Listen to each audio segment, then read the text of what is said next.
Hello dear friend, welcome back to my YouTube channel NB class by study में।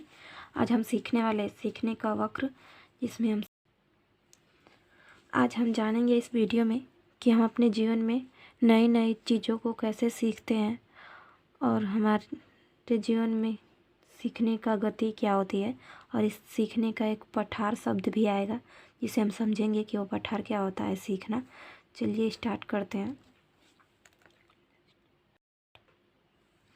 हम अपने जीवन में नई बातें, नए कार्य व नए विषय सीखते हैं, जैसे अंग्रेजी पढ़ना, कार चलाना, चित्र बनाना। हमारे इन सबको सीखने की गति आरंभ से अन्य तक एक सी नहीं होती। यह कभी तेज व कभी धीमी होती है। यदि हम सीखने की गति को एक ग्राफ पेपर पर अंकित करें तो एक वक्र रेखा बन जाएगी,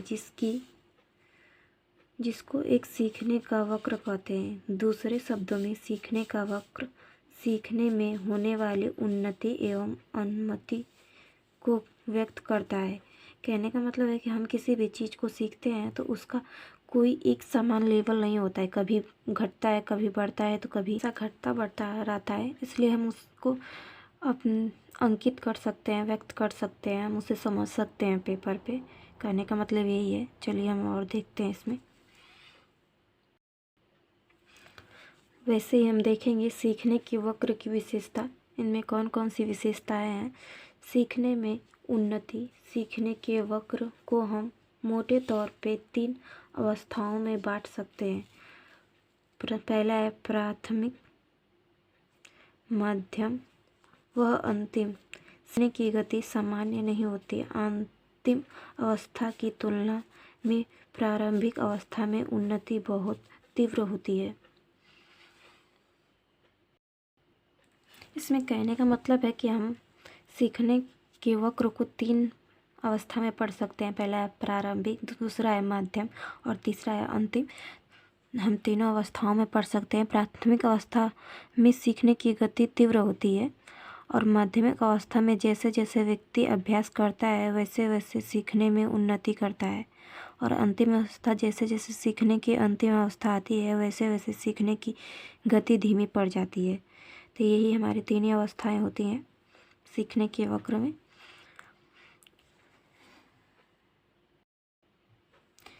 सीखने की गति उनकी बातों पर निर्भर करती है, जैसे सीखने वालों की रुचि, प्रेरणा, जिज्ञासा, उत्साह, कार्य की सरलता या जटिलता।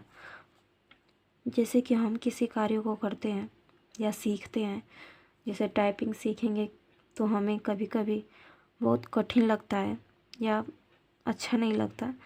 जब हम उसे प्रैक्टिस में करेंगे तो वो हमारी रुचि में आ जाएगी, हमें अच्छा लगेगा, हमारा जिज्ञासा बढ़ेगा कि हाँ ये ऐसे हो रहा है, ये वैसे हो रहा है।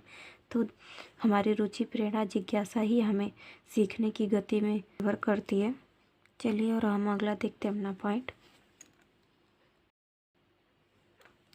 देखिए, सीखने में पठार, हम समझेंगे कि सीखने में जो पठार शब्द आता है उसका क्या मतलब है, क्या काम होता है या क्यों होता है ये पठार शब्द, जानेंगे।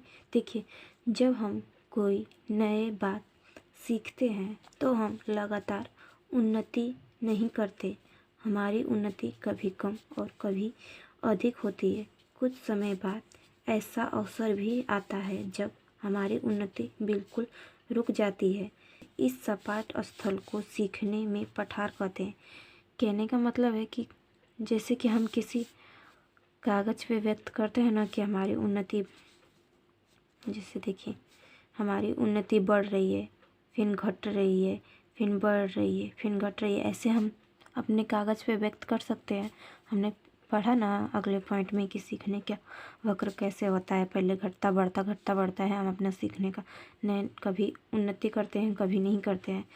तो उसी उन्नति में कभी हमारा सीखने का पठार होता है वो रुक जाता है। जो हमारा सपाट एरिया होता है ना, उसी को पठार बोलते हैं। ठीक है, जो सपाट एरिया होता है, हम कभी कभी अपने सीखने के में रुक जाते हैं, हमारा कुछ समझ नहीं आता है कि ये क्या है क्या नहीं है। तो कभी कम बेसी होता है वो हमारा सीखने का वक्र है, और जो रुक जाती है वही हमारे सीखने का तरीका है, वही पठार है। देखिए यहाँ से एकदम बिल्कुल ऐसा अवसर भी आता है जब हमारी उन्नति बिल्कुल रुक जाती है। इस सपाट स्थल को सीखने में वक्र कहते हैं। ये पॉइंट बहुत यहाँ से यहाँ तक बहुत इम्पोर्टेंट है, आप इसे याद रखिएगा। कभी कभी पठार पूछ भी देता है नॉर्मली, तो आप याद रखिएगा। चलिए अगले पॉइंट में देखते हैं। पठार में निम्नलिखित कारणों से आता है सीखने में पठार। देखिए कौन कौन से कारण है जिसमें पठार आता है। प्रेरणा का अभाव, प्रेरणा के अभाव के कारण आता है। देखिए उचित प्रेरणा के अभाव में कभी सीखने में पठार आ जाता है। प्रेरणा का अभाव, ये याद रखिएगा कि कभी एग्जाम में पूछे कि तो पठार किस कारण आता है, तो आप लिख सकते हैं प्रेरणा के अभाव के कारण। वैसे यह दूसरा है रुचि में कमी होना। हमारी रुचि नहीं होती है किसी कार्य को करने में, तो भी हम सीखना बंद कर देते हैं। तो एक सपाट एरिया आ गया ना, हम सीखते ही नहीं है, तो उसी को पठार कहते हैं। तो रुचि में कमी आती है। तो देखिए सीखते सीखते यदि बालक की उस कार्य से में रुचि कम हो जाती है तो सीखने में पठार आ जाता है।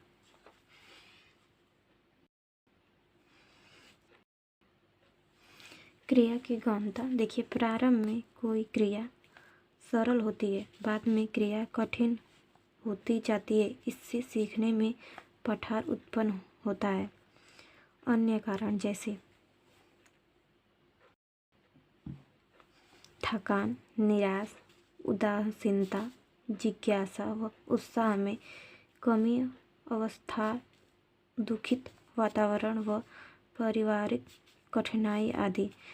हमारे सीखने के वक्र में जब पठार आता है तो जब हमारे शरीर थकी होती है तब भी हम सीखना बंद कर देते हैं, या हम जब निराश होते हैं, उदास होते हैं, या हमारा मन नहीं होता है, या बहुत दुखी वातावरण होता है, तब भी हमारा सीखना बंद हो जाता है।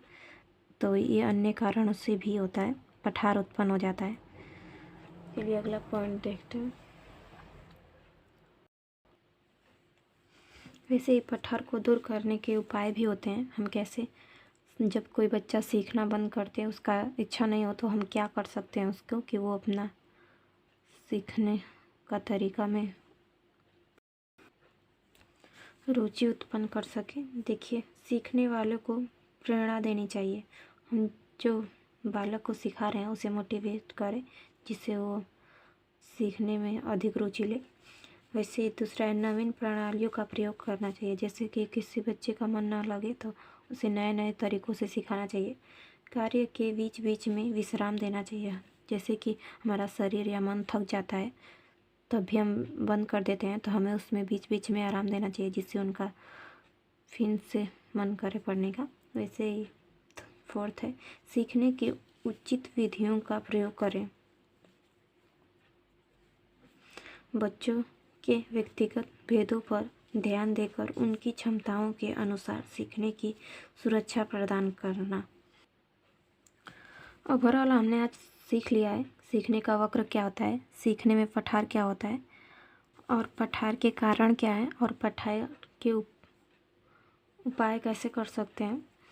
तो देखिए हमने सीखने के वक्र में सीखा था कि 3 प्रकार के होते हैं, जैसे प्रारंभिक अवस्था, माध्यमिक अवस्था और अंतिम अवस्था वक्र में सीखने के। और पठार में हमने सीखा था कि जब कोई सीखने का वक्र एक सपाट एरिया आ जाता है तो उसे पठार कहते हैं। ये शब्द याद रखिएगा कि पठार शब्द हम बाल विकास में किस लिए यूज करते हैं, कि जब सीखने का वक्र कभी तेज कभी धीमी होता है, कभी कम कभी बेसी हो, और उसके बाद भी एक सपाट एरिया आ जाए, रुकने का स्थान आ जाए, तो उसी को हम पठार कहते हैं। ये शब्द याद रखिएगा।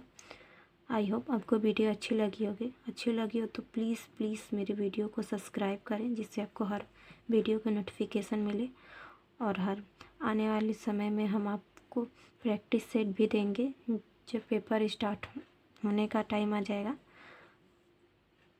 जिससे पेपर होने का टाइम टेबल आ जाएगा तो हम आपको हर सब्जेक्ट का प्रैक्टिस सेट देंगे।